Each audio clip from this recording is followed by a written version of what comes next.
It's been the talk of the hockey world. Connor McDavid and his situation with the Edmonton Oilers. His contract expires at the end of this upcoming season, and at the time of recording this audio, he doesn't have an extension in place. Where will he play in 2026 and beyond?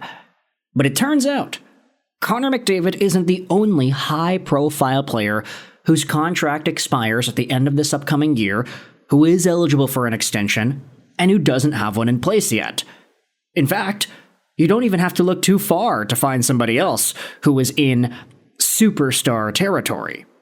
Go over to the 2015 NHL Draft, take a look at Connor McDavid, and then take a look at the guy taken right underneath him, and you'll find current Vegas Golden Knights superstar Jack Eichel, who also doesn't have a deal post-2026. He's also 28 years old. He's also a center. He's also a Stanley Cup finalist.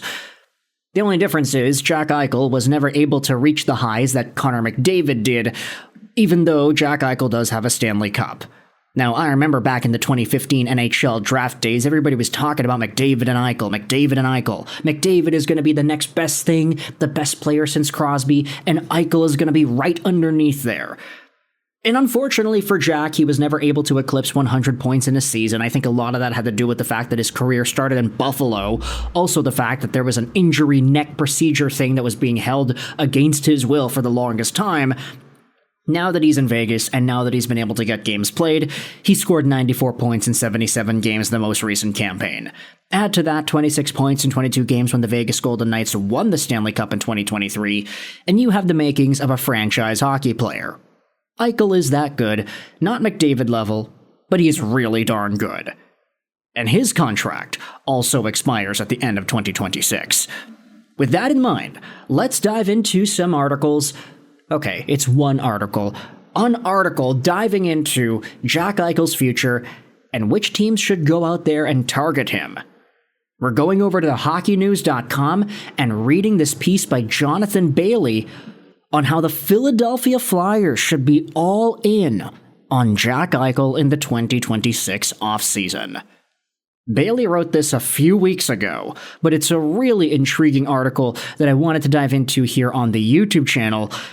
He says here the Flyers can kick their rebuild into overdrive by making a play for Vegas Golden Knights star Jack Eichel next offseason.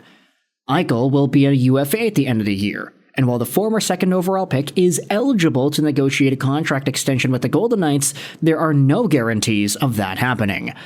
Mitch Marner just signed an 8-year, $96 million deal with Vegas, and Captain Mark Stone has 2 years remaining on his deal at $9.5 million.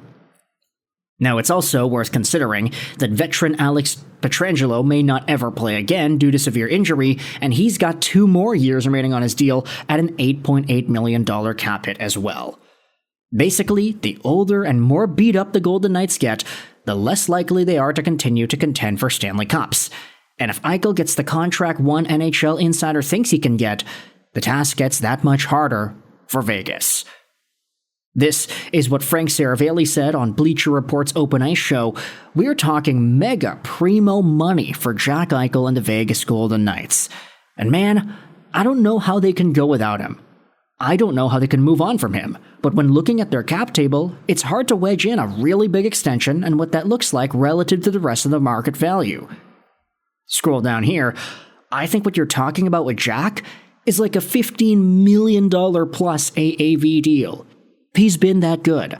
I think all of a sudden, you crunch some numbers and take out your calculator. If you're looking at the Vegas Golden Knights cap situation, which is never easy, and you go, how do they do this? So, now we're talking about Jack Eichel and the idea of the Vegas Golden Knights potentially just not having enough money to re-sign this guy. Yes, Alex Pietrangelo is going to be making a significant amount of money against the LTIR. That will be very helpful for Vegas up until Pietrangelo returns for the playoffs and helps them win another Stanley Cup, although that's probably not going to happen. Sorry to burst your bubble there, folks. Pietrangelo is probably done. $8.8 million is not insignificant, but you look at some of the other guys that Vegas has on their cap structure, and it becomes a lot more dim the possibility of Eichel and his potential $15 million AAV extension being able to fit in. Right now, Vegas has $7.6 million of negative cap space. They're over the cap. Sure, Pietrangelo, LTIR him, that brings you back below the salary cap at about 1 point something million, but Jack Eichel right now is making only 10. If this guy gets a $5+ million AAV increase, that's an entire other player you have to get rid of. That's an Ivan Barbashev gone. That's a William Karlsson gone. Yes, you have multiple guys throughout the middle and bottom of your forward core that are making two something million bucks. If you do multiple of these guys off, you can probably free up that money, but do you want to do that? Do you want to open up the door to say Pavel Dorofeyev to get a higher opportunity in the lineup and then start scoring even more goals because he's making 1.8 million bucks a year. He has an RFA contract expiration status in 2026. This guy's also going to need a deal. You re-sign Pavel Dorofeyev to whatever it is that he's worth, and then you re-sign Jack Eichel, you're going to get an extra, let's say, 8-9 million bucks on your salary cap with that in mind. That's not even including Alex Pietrangelo's negated 8.8 million. So obviously there are some hurdles that Vegas is going to have to jump over if they want to get this done. Saravalli's even going out there and saying on Bleacher Report that, yeah, he's like, how do you do this? It's easy to look at the calculator, crunch some numbers, and then question whether or not it's actually possible for Vegas to do this. And so what Jonathan Bailey writes here for the Flyers, the 2026 offseason will be the perfect time to pounce on Eichel. Players like Dvorak, Delorier, Fedorov, he's not playing for Philadelphia, Fedotov, Drysdale, and Igor Zamula will all be off the books. And Rasmus Andersson and Ryan Ellis, worth a combined $11.35 million, will be in the final years of their respective contracts. If the rebuild is to go anywhere productive, the Flyers must accelerate their efforts to add talent over the next year. Eichel, one of the best centers of the game, is coming off a career-best 94-point season. The 6'2 forward has struggled with injuries in the past, yes, but that just means more opportunities for young players like Lechenko, Nesbitt, and potentially Zegras in his stead, all while raising the overall ceiling of the Flyers as a team. And then, from a cap perspective, the Flyers will be able to afford Eichel, Bailey writes here, even at $15 million plus. The continuously rising salary cap further benefits the Flyers too, as Matvei Michkov and Tyson Foerster will be due their new contracts the following offseason. Add a seasoned Porter Martone to the equation and the Flyers can quickly change their fortunes with Jack Eichel leading the way. Now, that is all very optimistic. It is taking the best case possible in regards to the Philadelphia Flyers, the players they have on their team, and what Jack Eichel is and could be, and just mushing it all together and saying, here you go, this is the best case scenario, perfect, ideal situation.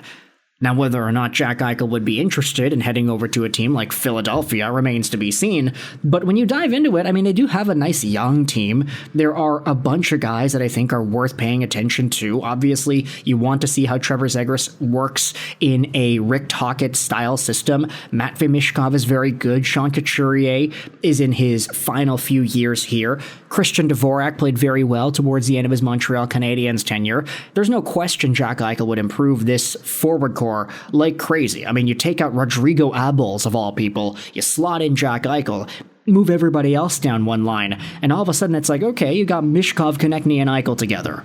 That's pretty good.